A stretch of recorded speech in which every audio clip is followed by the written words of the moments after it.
Welcome to today's video. The topic of happiness as either a destination or a journey offers a meaningful exploration of life and its complexities, particularly for young adults who are forming their perspectives on life.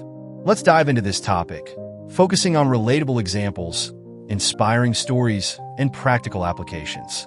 Imagine a scenario where you are on a road trip to a beautiful beach, somewhere you've dreamt of visiting for years. You picture the turquoise water, warm sand, and peaceful waves.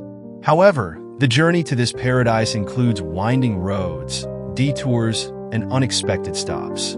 Some might think that the enjoyment only starts upon reaching the beach.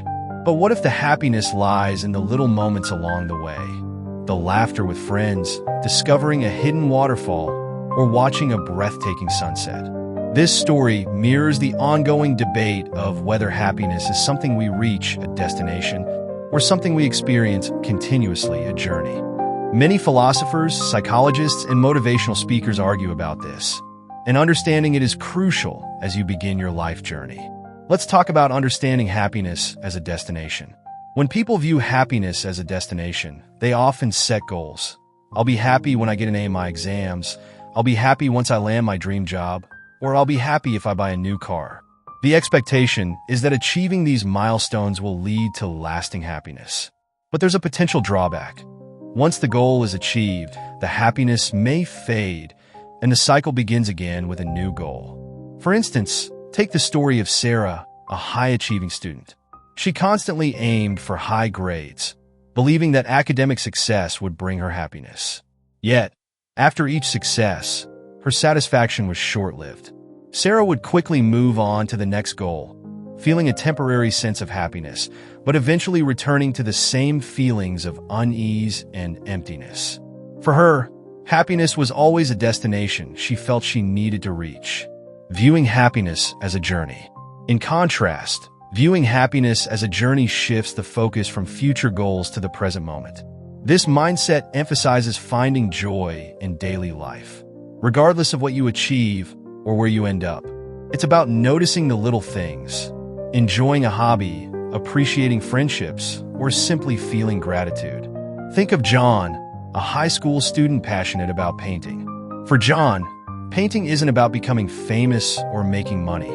It's an activity he enjoys regardless of the outcome. Even if he doesn't become a professional artist, the joy he feels each time he paints brings him a sense of fulfillment. For John, happiness isn't something he's chasing. It's something he experiences daily. This mindset allows people to find contentment without needing to achieve something specific or extraordinary. When happiness is seen as a journey, every experience, good or bad, adds meaning to life. Let's look at some practical applications in real life. 1. Setting goals, but enjoying the process. Goals are essential, but focusing solely on the result may limit happiness. Instead, focusing on what you learn along the way can make the journey enjoyable. For example, if you're studying for exams, take pride in each concept you master, enjoy study sessions with friends, and appreciate the effort you're putting in. The goal, exam success, remains important, but by finding joy in the study process, you experience happiness throughout the journey. 2. Finding joy in daily experiences. A famous quote by writer Annie Dillard says, "How we spend our days is, of course, how we spend our lives." This means that if you focus on finding joy in everyday moments, like having a good laugh with friends, learning something new, or enjoying a hobby, your life naturally becomes filled with happiness. Happiness as a journey is about savoring these small moments. 3. Resilience and learning from challenges. Challenges and failures are inevitable in life. But when happiness is viewed as a journey, these setbacks become opportunities to learn. For instance, imagine failing a test. Instead of viewing this as a barrier to happiness, you can use it as a stepping stone, a chance to learn, grow, and strengthen your skills. This mindset shifts your focus from the result to the process of growth. 4. Practicing gratitude. Studies show that practicing gratitude enhances life satisfaction and well-being. When you're thankful for what you have, it's easier to find happiness every day rather than waiting to achieve something specific. Let's look at this real-life story of the fisherman and the businessman to explain the point further. There's a famous story about a fisherman and a businessman that illustrates this concept well. One day, a wealthy businessman saw a fisherman sitting by his boat, enjoying the sunset. The businessman asked why he wasn't out fishing to make more money. The fisherman replied, "I have enough fish to support my family and enjoy my life." The businessman then tried to persuade him, saying that if he fished more, he could earn enough to buy more boats, build a business, and eventually retire comfortably. But the fisherman asked, "What would I do after I retire?" The businessman replied, "Then you can relax, enjoy the sunset, and spend time with your family."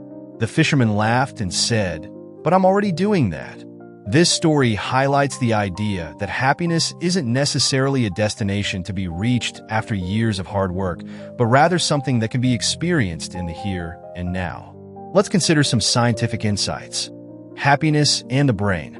From a psychological perspective, happiness is often linked to the release of neurotransmitters, particularly dopamine and serotonin. Dopamine is sometimes referred to as the reward neurotransmitter, which surges when we accomplish something. Serotonin, on the other hand, contributes to a more lasting sense of well-being, often activated by connections, gratitude, and mindfulness. Relying solely on dopamine-driven happiness, which is typically goal-oriented, can lead to what's called the hedonic treadmill, the constant chase for new achievements without lasting satisfaction. In contrast, serotonin-related happiness, which arises from enjoying the journey and forming strong connections, contributes to a more stable, enduring sense of well-being. Conclusion: happiness as a balanced approach. After examining both perspectives, it's evident that happiness as both a journey and a destination has its merits. However, an overemphasis on either aspect can lead to dissatisfaction. Solely seeing happiness as a destination creates a cycle of constantly pursuing, while only treating it as a journey may diminish ambition and personal growth. The key is to balance the two. Set goals that excite you, but don't let your happiness depend entirely on achieving them. Find joy in the process, appreciate each day, and celebrate small wins. In doing so, you can create a life filled with purpose, growth, and happiness. As young students, remember that happiness isn't something you'll find once you reach a certain milestone. It's something you can cultivate right now, every day, and carry with you through all of life's adventures. In the end, happiness isn't about reaching a specific place. It's about making the journey worthwhile. Whether on a road trip with friends or in a classroom learning new things, every moment holds the potential for joy, meaning, and growth. Thanks for watching.